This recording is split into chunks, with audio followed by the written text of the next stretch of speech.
Hello दोस्तों, मेरा नाम है रहनुमा और मैं आपका स्वागत करती हूँ जीएस स्टडी कॉर्नर पे। दोस्तों, आज हम इतिहास पढ़ेंगे। इतिहास में हम दक्षिण भारत के इतिहास के बारे में पढ़ रहे थे। तो आज मेनली हम किसके बारे में पढ़ेंगे? तो आज हम संगम काल के बारे में पढ़ेंगे।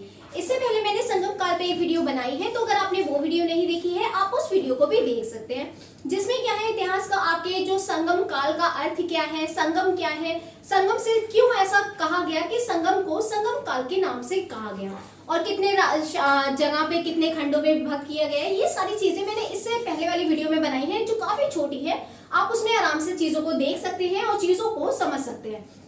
तो आज हम प्रमुख रूप से किसके बारे में बात करेंगे, तो थोड़ा सा हम समझ लेते हैं, क्योंकि अगर हमारा बेस मजबूत होगा तभी हम चीजों को समझ पाएंगे। ठीक है, तो चलिए अब हम बात करते हैं दक्षिण भारत के इतिहास के बारे में। हम पढ़ रहे थे जिसमें हमने बात की थी 100 ईसा से 1200 ईसा तक का जो समय है वो आपका किस नाम से जाना जाता है। तो दक्षिण भारत के इतिहास में आपके संगम काल और आगे चल के हम और चीजों को पढ़ेंगे। ठीक है, तो सबसे पहले बात करते हैं, इसको दो खंडों में बांटा गया है। दो खंडों में हम इतिहास को पढ़ते हैं। तो अगर हम बात करें 100 ईसा से 300 ईसा की बात करें, तो आपके प्रमुख रूप से इसमें हम मूल रूप से किन राज्यों के बारे में बात करते हैं? चोल, चेत, पांड्यों के बारे में बात करते हैं। 500 ईसा से 1200 ईसा तक की बात करें तो इसमें पल्लव, राष्ट्रकूट, चालुक्य, चोलों के बारे में हम पढ़ेंगे। ठीक है, तो चलिए हम बात करते हैं एक एक करके, हम एक एक राज्यों के बारे में पढ़ेंगे क्रम से। ठीक है, तो चेर वंश की बात करें तो संगम काल के सबसे प्राचीन चेर वंश था। ठीक है, तो संगम काल का जो सबसे प्राचीन वंश की बात करें तो कौन सा हो जाएगा? आपका चेर हो जाएगा। अगर हम बात करें इसकी राजधानी की बात करें तो इसकी राजधानी क्या हो जाएगी? वंजी अथवा करूर को इसने अपनी राजधानी बनाया। किसने? राजाओं ने। तो चेर वंशों ने अपनी राजधानी किसे बनाया? वंजी अथवा करूर को बनाया। ठीक है, अगला हम देखेंगे चेर के अर्थ की बात करें तो चेर का अर्थ क्या था? तो चेर का अर्थ हुआ करता था पर्वतीय देश। ठीक है, आगे हम देखेंगे प्रतीक चिन्ह की बात करें तो प्रतीक चिन्ह क्या हो जाएगा इसका? इन्होंने चेर वंश का प्रतीक चिन्ह धनुष था। उसके बाद हम आगे देखेंगे सबसे महान राजा कौन था। इस तरह के क्वेश्चंस बनते हैं क्योंकि बहुत ज्यादा जानकारी नहीं प्राप्त होती है, जितनी प्राप्त होती है वहां से कुछ चीजें आपकी सीधे सीधे पूछी जाती हैं। ठीक है, तो चलिए हम बात कर रहे थे चेर का अर्थ क्या है, तो पर्वतीय देश हो जाएगा। अगर राजधानी की बात करें तो वंजी अथवा करूर हो जाएगा। फिर हमने देखा सबसे महान राजा कौन था, तो राजा तो बहुत सारे आए थे भाई, चेर वंश में कई राजा आए थे, लेकिन अगर हम बात करें सबसे प्रमुख यानी सबसे महान राजा की बात करें तो कौन हो जाएगा? तो आपको नाम याद रखना है, सीधे सीधे पूछा जाता है, आप इस चीज को ध्यान रखेंगे। शेन गुटवन जो राजा था सबसे महान राजा था चेर वंश में। ठीक है, जिसने क्या किया था, जिसे इतिहास में क्या किस नाम से जाना जाता है? लाल चेर के नाम से जाना जाता है। तो याद रखेंगे लाल चेर के नाम से किसे जाना जाता है? शेन गुटवन को ही जाना जाता है इतिहास में। ठीक है, चलिए आगे देखते हैं। अगर हम बात करें तो जो, क्योंकि आप जानते हैं कल ये चीज मैंने मैप से समझाई थी कि कौन से राज्य का उदय कौन सी जगह पर हुआ था, तो वही चीज हम बात करें केरल का प्राचीन नाम, क्योंकि आप जानते हैं चेर वंश कहाँ पर था? केरल में था, यानी आपका केरल का जो प्राचीन नाम उस समय क्या था? तो याद रखेंगे केरल का नाम आप ये ध्यान रखेंगे इसको। हाँ, केरल का जो ये था यही एरिया क्या कहलाता था? आपका चेर कहलाता था। ठीक है, थोड़ी यहाँ पे मिस्टेक हो गई है, इस चीज को ध्यान रखेंगे। केरल का प्राचीन नाम देखें तो चेर हो जाएगा, आपका चेर वंश का यहीं पर ही उदय हुआ था। ठीक है, आगे हम देखेंगे कड़गी पूजा। तो अगर हम बात करें, क्योंकि चेर वंश में क्या था? कड़गी पूजा की शुरुआत की गई थी, लेकिन कड़गी पूजा की शुरुआत किसके द्वारा की गई थी? ये चीज आपको ध्यान रखना है। कड़गी पूजा क्या थी? ये पत्नी पूजा थी, जिसमें पत्नी की पूजा किया करते थे। और इसकी शुरुआत करने वाला कौन था? तो इसका वही महान शासक, जो महान राजा था, वो कौन था? शेन गुटवन के द्वारा कड़गी पूजा की शुरुआत की गई थी। अगर देखा जाए तो कड़गी पूजा क्या थी? तो कड़गी पूजा वो पूजा हुआ करती थी जिसमें पत्नी की पूजा किया करते थे। ठीक है, तो आगे चल के हम देखेंगे कड़गी पूजा हमने देख ली है, शेन गुटवन के द्वारा शुरू की गई। शेन गुटवन की अगर हम नाम की बात करें तो शेन गुटवन का दूसरा नाम क्या है? तो इसे इतिहास में लाल चीर के नाम से भी जाना जाता है। ठीक है, तो चलिए देखते हैं एक और प्रसिद्ध राजा हुआ उसमें। अगर हम बात करें, देखिए दो क्वेश्चन हम देख रहे हैं, एक तो सबसे महान राजा की बात करें तो सबसे महान राजा कौन हो जाएगा? तब आपका आंसर हो जाएगा शेन गुटवन।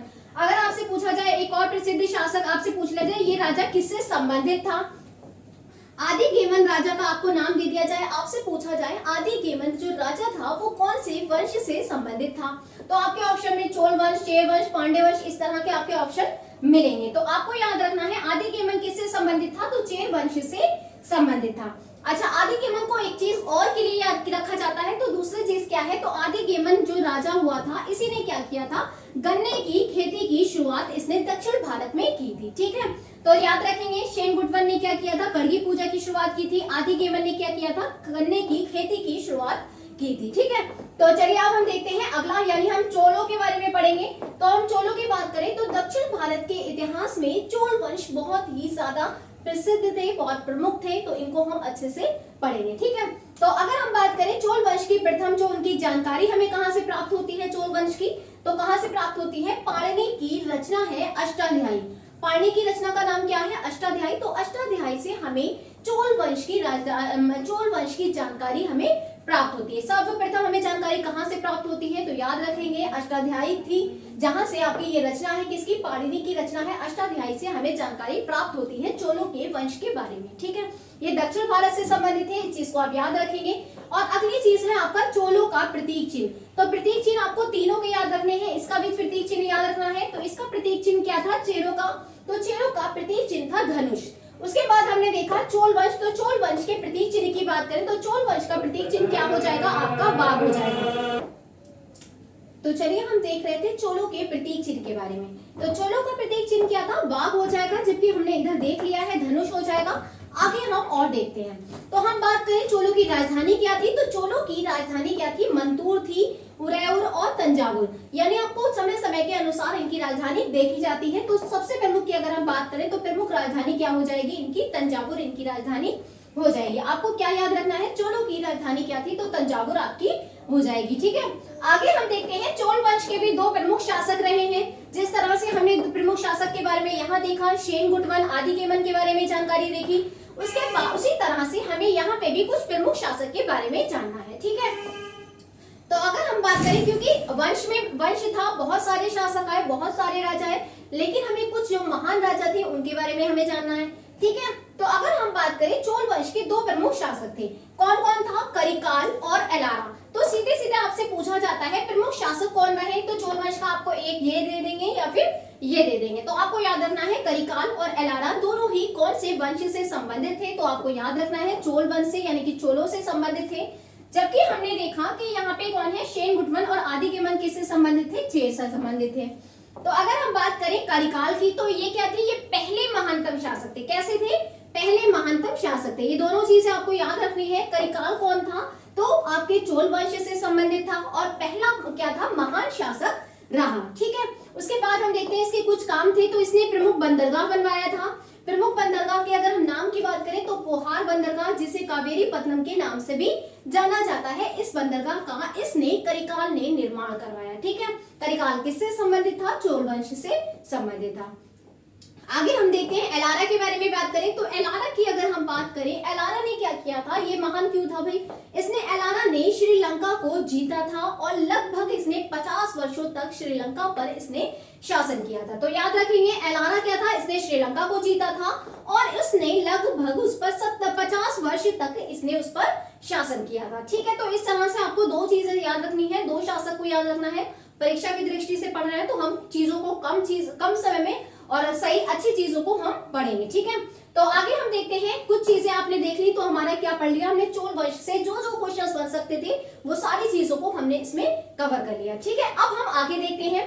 अब हम बात करेंगे पांड्य वंश के बारे में, क्योंकि हमने देखा कि प्रमुख रूप से, मूल रूप से हम किसके बारे में पढ़ेंगे, चोलों के बारे में पढ़ेंगे, चेर के बारे में पढ़ेंगे और फिर पांड्य वंश के बारे में पढ़ेंगे। तो अब हमारा कौन से किसके बारे में हम पढ़ने वाले हैं, पांड्य वंश के बारे में पढ़ेंगे। ठीक है, तो सबसे पहले अगर हम बात करें तो प्रथम जानकारी हमें कहां से मिलती है, तो इंडिका से हमें प्रथम जानकारी मिलती है। इंडिका किसकी पुस्तक है, तो मेगास्थनीज की पुस्तक है। किसकी पुस्तक है, मेगास्थनीज की, मेगास्थनीज। तो मेगास्थनीज की पुस्तक इंडिका से हमें किसके वंश की, तो पांड्य वंश की जानकारी हमें प्राप्त होती है। कहां से सबसे पहले प्राप्त होती है, तो इंडिका से प्राप्त होती है। जबकि हमने देख लिया था कि चोल वंश की जानकारी हमें कहां से प्राप्त हो रही थी, अष्टाध्यायी से प्राप्त हो रही थी। ठीक है, तो अब हम देखेंगे चीजों को। पांड्य वंश की इंडिका से प्राप्त होती है। अगर हम बात करें, आपने देखा था, मैंने इससे पहले वाली वीडियो में बताया था कि प्रमुख रूप से आपके कितने संगम हुए थे, क्योंकि संगम काल के बारे में पढ़ रहे हैं। और संगम का अर्थ क्या होता है, तो संगम का अर्थ होता है सम्मेलन, गोष्ठी या फिर सभा के बारे में, है ना। तो हमने ये चीज हमने इससे पहले वाली वीडियो में पढ़ी थी। उसके बाद हम यही चीज आपको बताना चाह रहे हैं कि जो तीनों संगम हुए थे, तीनों बैठकों के बारे में हमने पढ़ा था, तीनों सम्मेलन के बारे में पढ़ा था, जो तीनों सम्मेलन कराए गए थे वो भी हमने चीज देखी थी। तो उसका आयोजन कराने वाले कौन थे, तो आपको याद रखना है पांडे वंश के राजाओं के द्वारा तीनों संगमों यानी तीनों सम्मेलनों का आयोजन किया गया था। ठीक है, अगर हम बात करें इनके चिन्ह के बारे में, तो इनके चिन्ह क्या हो जाएगा, तो मछली इनका चिन्ह है, जबकि हमने और चीजों के बारे में भी चिन्ह देखे थे। तो आपको क्या करना है, आपको तीनों शासन के आपको क्या करना है, चिन्ह को याद रखना है। चलिए आगे देखते हैं। अगर हम बात करें इसमें सबसे प्रमुख सबसे ज्यादा इंपॉर्टेंट क्या चीज है, तो आपको ये चीज बहुत अच्छे से याद रखना है। सबसे प्रमुख है इसमें पांडे राजाओं का जो शासन था वो कैसा था, मात्र सत्तात्मक था। यहाँ पे स्त्रियां भी शासन किया करती थी। तो याद रखेंगे पांडे वंश की सबसे ज्यादा खासियत की बात करें तो कैसा शासन था इनका, मात्र सत्तात्मक था। यहाँ पर स्त्रियों के द्वारा शासन भी किया जाता था। ठीक है, अगर हम राजधानी की बात करें तो राजधानी कौन सी हो जाएगी, तो इनकी राजधानी मदुरै हो जाएगी, जबकि हमने औरों के आगे बारे में भी पढ़ा है। ठीक है, तो चलिए देखते हैं प्रसिद्ध शासक की बात करें तो प्रसिद्ध शासक कौन हो जाएगा, तो इसमें आपको याद रखना है नोडियान के बारे में। किसके बारे में आपको याद रखना है, नोडियान के बारे में। नोडियान शासक किससे संबंधित था, तो आपका आंसर क्या हो जाएगा, पांडे वंश से संबंधित था। अच्छा, नोडियान को क्यों याद रखना है, इसकी खासियत क्या है, इसने क्या किया था, नोडियान जो शासक था वो पांडे वंश से संबंधित था और उसने समुद्र पूजा की शुरुआत की थी। कौन सी पूजा की शुरुआत की थी, तो समुद्र पूजा की शुरुआत करने के लिए किसे जाना जाता है, तो नोडियान को जाना जाता है। ठीक है, आगे हम देखेंगे 5वीं शताब्दी तक पांड्यों की शक्तियों का क्षीण हो गया था। तो जैसे जैसे 5वीं शताब्दी आती है, जब तक पांड्यों की जो शक्ति थी वो क्या होने लगी, क्षीण होती गई और पतन की ओर बढ़ने लगा। ठीक है, तो अब कुछ चीजें हमने देख ली, जहां जहां से क्वेश्चंस बनते हैं वो सारी चीजें हमने कवर कर ली हैं। कुछ क्वेश्चन आपके साहित्य संगम साहित्य से भी क्वेश्चंस बनते हैं, क्योंकि हमने देखा था कि जानकारी हमें ज्यादा कहाँ से प्राप्त होती है, संगम साहित्य से प्राप्त होती है। और जो सम्मेलन हुए थे वो क्या हुए थे, तमिल कवियों के द्वारा किए गए थे। ठीक है, तो हमने देखा था, अब हम देख रहे हैं संगम काल के प्रमुख साहित्य। अगर हम प्रमुख साहित्य के बारे में बात करें तो प्रमुख साहित्य क्या हो जाएगा, तोलकाप्पियम के बारे में बात करेंगे। तो तोलकाप्पियम के बारे में बात करें तो ये किसका है, तोलकाप्पियर के है। ठीक है, शिलापादिकम के बारे में बात करें तो ये दोनों आपकी क्या है, पुस्तकें हैं, रचनाएं हैं। तोलकाप्पियम के बारे में बात करें तो इसके जो रचनाकार होते हैं वो कौन हो जाएंगे, तोलकाप्पियर हो जाएंगे। शिलापद्दिकम के बारे में बात करें तो इसके कौन हो जाएंगे, इलागो आदिगल हो जाएंगे, जिन्होंने इसकी रचना की है। जहां से हमें दक्षिण भारत के इतिहास के बारे में जानकारी प्राप्त होती है, तो ये प्रमुख आपको याद रखना है। ये रचनाएं आपकी पूछी जाती है, इसलिए आपको इन दोनों को ही ध्यान रखना है। इनके साथ ही साथ आपको कवि यानी इनके रचनाकारों के बारे में भी याद रखना है। ठीक है, तो चलिए कुछ चीजें और देख लेंगे। तमिल के कुछ एक और पूछा जाता है, तमिल के प्रमुख देवता कौन थे, तो याद रखेंगे इनके देवता कौन थे, तो इनके देवता मुरुगन कौन थे, मुरुगन को इनके प्रमुख देवता के रूप में जाना जाता था। सबसे याद रखेंगे तमिलों के प्रमुख देवता कौन हुआ करते थे, तो तमिलों के प्रमुख देवता कौन हो जाएंगे, मुरुगन हुआ करते थे। तो फ्रेंड्स, आपने ये सारी चीजें देखी हैं, तो आपको क्या क्या चीजें मेनली आपको याद करनी है, आपको याद रखना है प्रमुख शासकों के नाम, उनके प्रतीक चिन्हों के नाम सारे याद रखने हैं। और जो कुछ चीजें आपकी दी हैं बहुत शॉर्ट में मैंने नोट्स प्रोवाइड कराए हैं, तो आप इन चीजों को अपने हाथ से नोट्स बनाकर रखेंगे और चीजों को 1 से 2 बार पढ़ेंगे तो आपको बेशक आपको ये सारी चीजें याद हो जाएंगी। ठीक है, तो फ्रेंड्स, अगर आपको मेरी वीडियो पसंद आई हो तो प्लीज वीडियो को लाइक करें, शेयर करें, कमेंट करें और हाँ, चैनल को सब्सक्राइब करना ना भूलें। Thank you for watching my video.